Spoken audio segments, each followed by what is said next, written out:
We've got a Cindra game. Like a bit of Cindra. Add that calming breeze and good to go.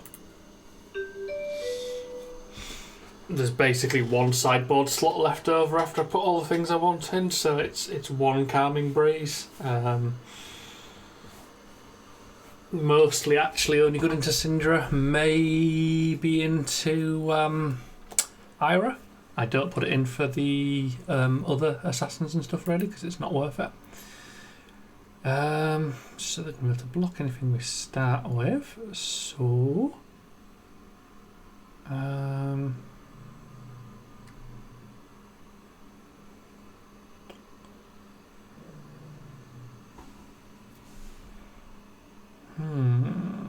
definitely playing that. The Mind Warp's not going to do much, so I think we're going to throw that. Play that, have 46 starting life, because that is a number of starting life, and a Command and Conquer for when they Arsenal something on this first turn.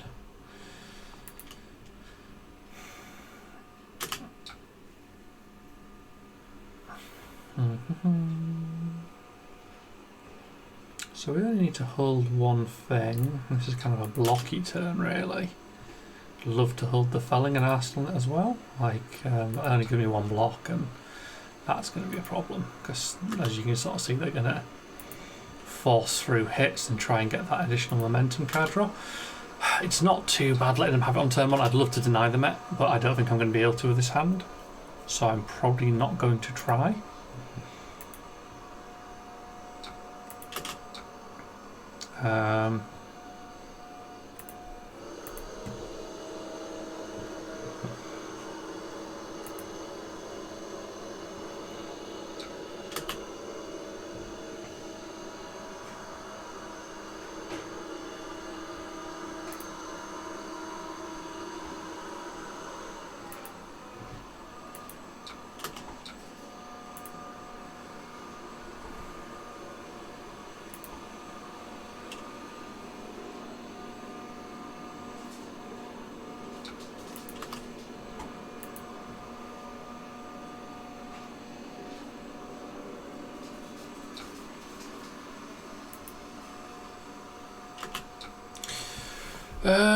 So I could block this out here and stop them having a card. As much as I'd like the Felling, I think this is where I would like to maybe interject. I don't know. The thing is, I'm going to take it. So my logic here is I don't think they're going to play that card at me. I think they're going to Arsenal it.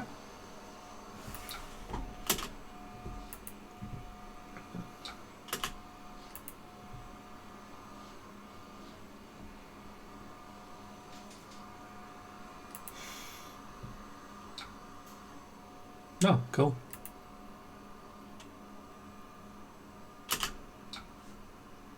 It's wartime, mate. War.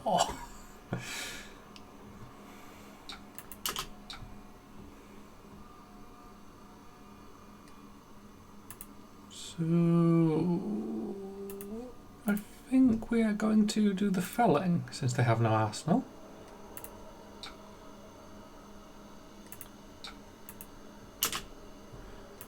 That puts us on 3 in the bin.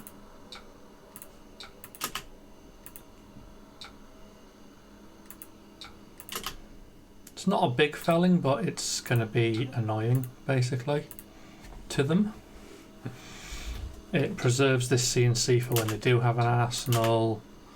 Obviously, they get to play a 3-card hand, which is something I really want them to be playing with.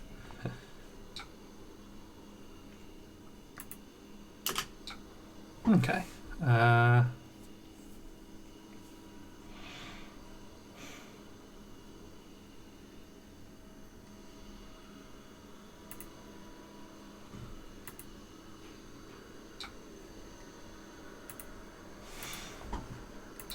So we're using the root bound up basically because there is nothing to really decompose and I need to build some up fast.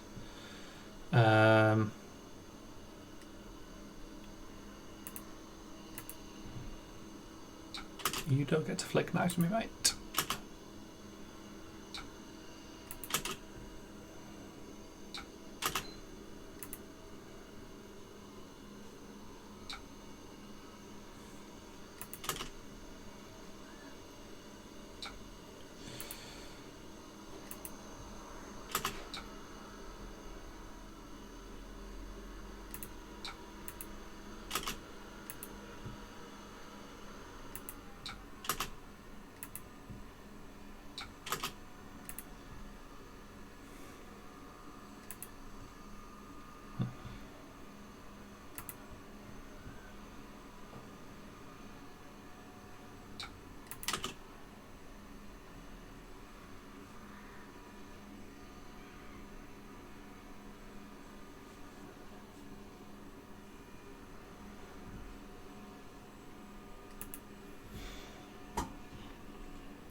I mean, if he Arsenal's that card, we'd probably do the Command and Conquer rather than playing Ring. Ring is nice, and the extra life is nice, but it's all about denying them cards.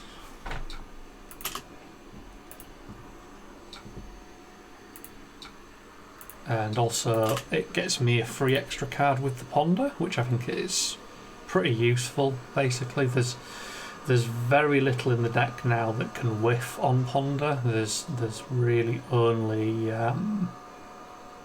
honestly one play set of cards, which is the mental blocks, which obviously, you know, they're their own worst enemy in that regard.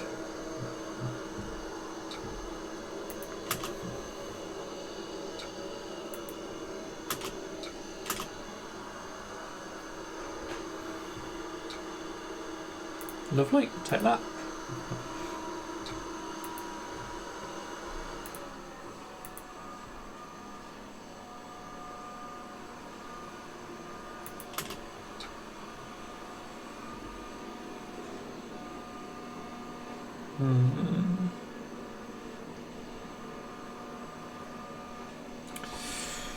Just a little think on this one.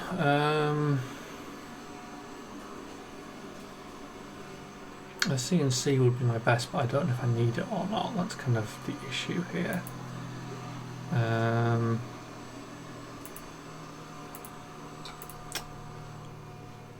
We could double block into that, or we could just... Why don't we take this one? Because it's awkward and we will worry about future chain links. I would like to decompose off that, which I can do, but it leaves me with not that much earth. But probably enough earth if we're being honest. I'd like to get up to 4 so that the bark skin works, because that makes quite a big difference to blocking out.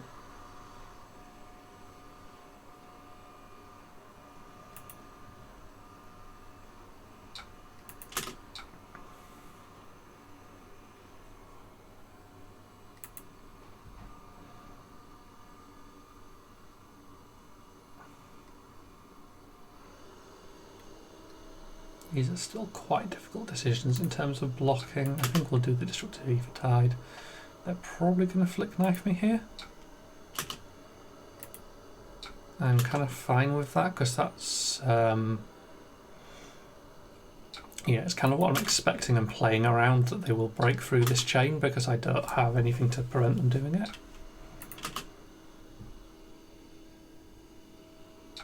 But,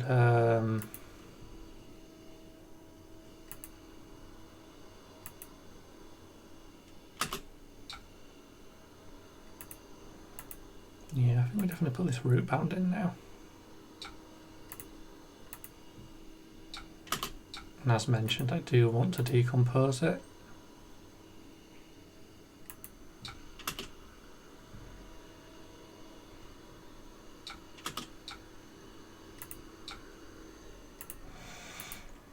And that is just so that I'm up to up to my first threshold of 4.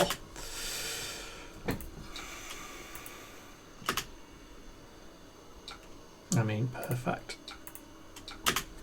That's how you want to do it. They didn't get anything extra, and I get to just hit them with a CNC in the face again. I don't care if they protect their arsenal if they lose 2 cards, if I'm honest. That is a win.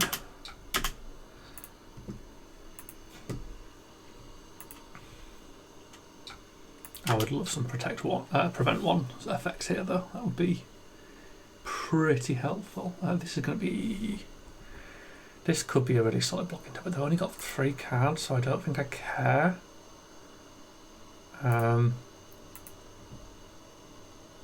Like they're just not going to hit a mask here.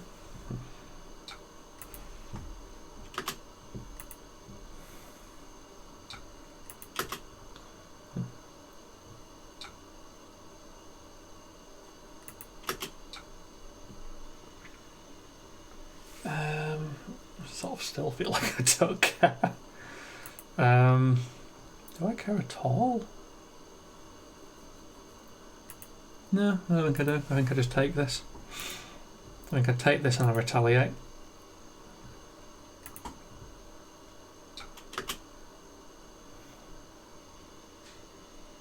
Lovely.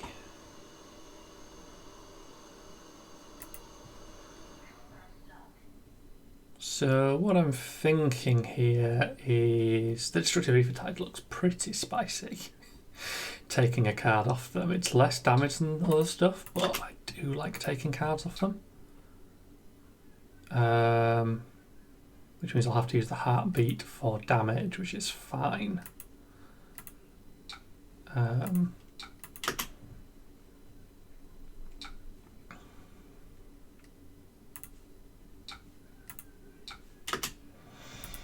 Denying them cards is everything, and then I have enough left to actually do some damage, which is lovely.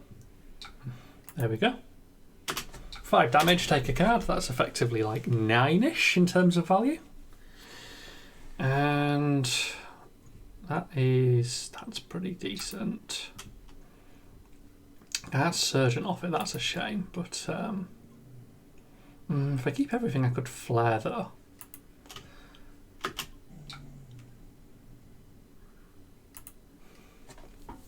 I'm going to see if I can not block, basically, because they will get a big hit in, but I'm going to get a really big counter hit in, and I would like that.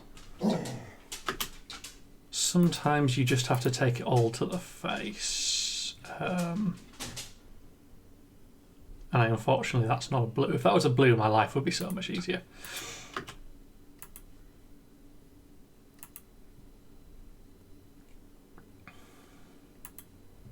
But we're going for big burn, basically.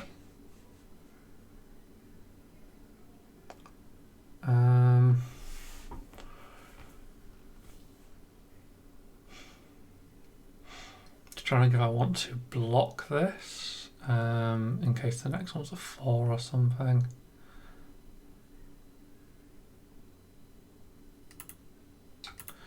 I'm going to do that. I think that is worth doing.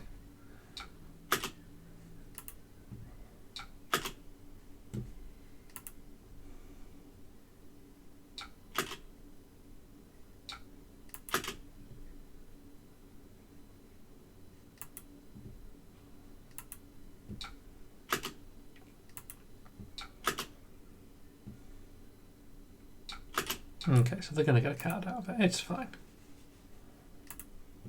Next card was a 4.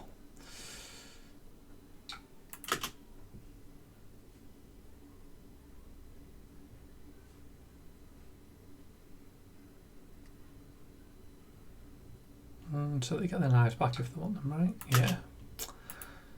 It is what it is. But I get to come back with a lot here. That's the important thing to me.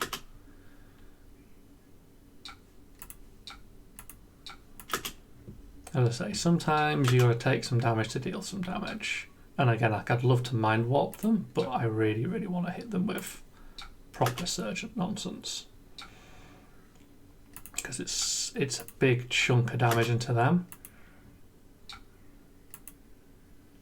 You know, getting them to 11's a fairly big deal.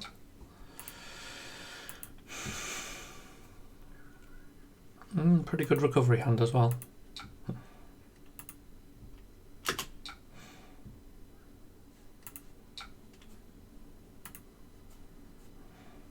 So what I'm basically trying to do here is take their turn on the chin and use the mental block to get an arsenal back, and that'll be kind of how I play out from.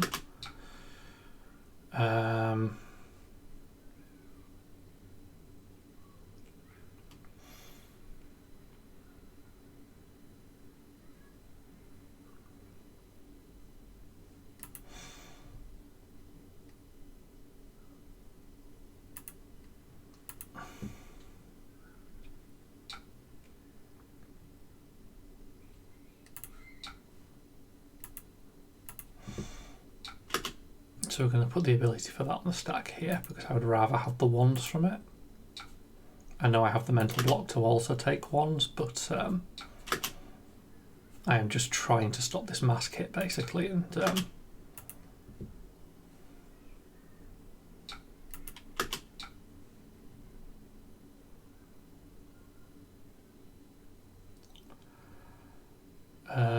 yeah, I'm going to do that.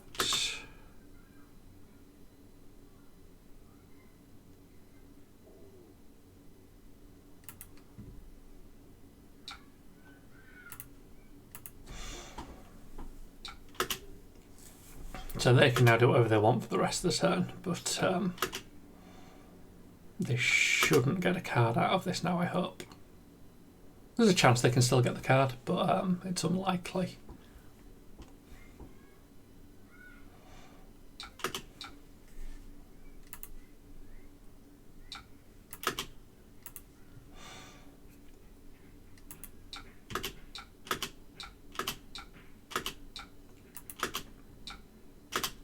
Come on, Ponder Token, give me something good. Yeah, I'll do.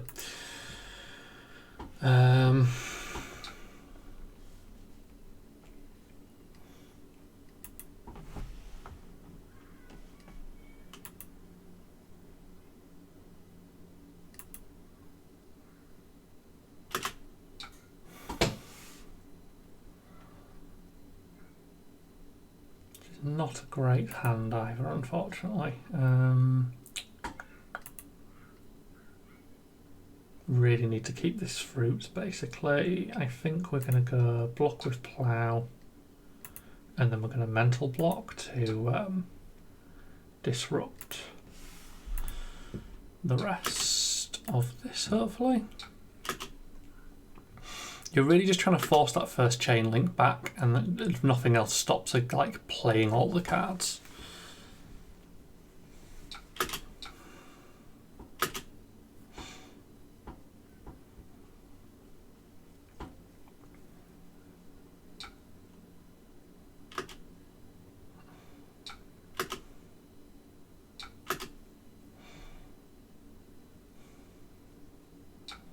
So this will build them one chain. I'm fine with them building one chain. 2, maybe 3 and draw. You know, it'll be good for them, but I'm hopefully going to like kill them.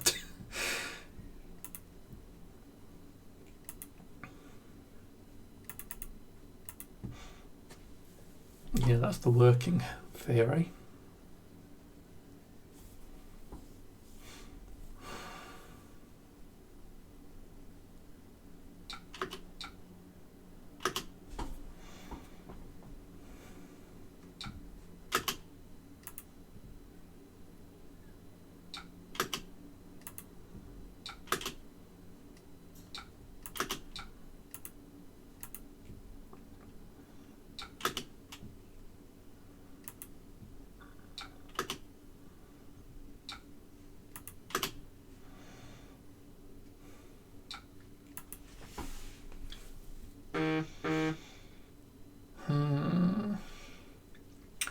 This is a hard decision because there's a Ponder Token. The Ponder Token is nice, and the temptation is to play everything. But if we arsenal the Sigil, we have Plume, and we have a Rampant. So I think I'm going to basically sack off my Ponder Token this turn to put the Sigil into Arsenal to try and help close this out. That is the logic.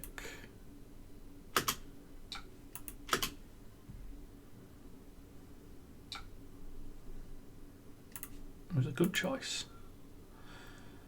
Well, that's depressing. It's still lethal, right? Yeah.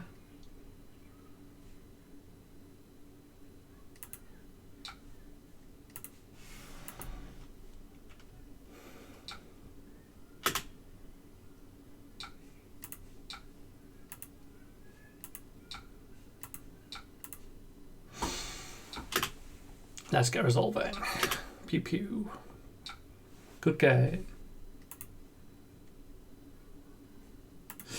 That's how you win the aggro matches. You know, it's how you win Cindra. It's fairly similar to how you win Aurora, although you're not having to play around the mask as much. But very, very similar matchups to each other. You'll notice a couple of times I chose to take Disruption over anything else, even though it was costing me damage, but it was preventing their damage. You know, value is value. Assume a card from Cindra is 3 to 4 damage and kind of factor it in. You could also assume that cards off them is more damage because it stops mask. So, like, I'd be tempted to say the first card you get off them every turn is worth like 6. It's quite a big deal. And the only time I ignored that was that turn where I did not have a blue and I sacrificed mind warping them, which I'd have loved to have done, for throwing what was it, 5, 10, 13 to the face, I think it was, 13 and 4 life gain to, a 17-point turn, which is a big turn in terms of what you've got. And I really wanted the full value of it. Mind warping them would still have been good. I felt like dragging their life total down into kill range is important. You cannot win into aggro by turtling. They will kill you. So, there's very much that thing of looking for an opening. And you sort of saw how those 2 turns went back to back as well. I played it, I took a lot of damage, I regained some of the life, I did a lot of damage, and then they came back with a lot of damage, because obviously I'd let them get all their triggers and stuff. And I played a very defensive turn, trying to recover, trying to use the ponder to get things back into Arsenal, and kind of try and get the tempo back towards me. Which is difficult because they're never going to block for the most part. So taking tempo is literally trading your life total to get a setup, and you're trying to trade the least amount of life to get kind of back in control of the board state. I think I played that pretty cleanly. I think it was pretty interesting. I mean, you can see that, that incredibly high value turn.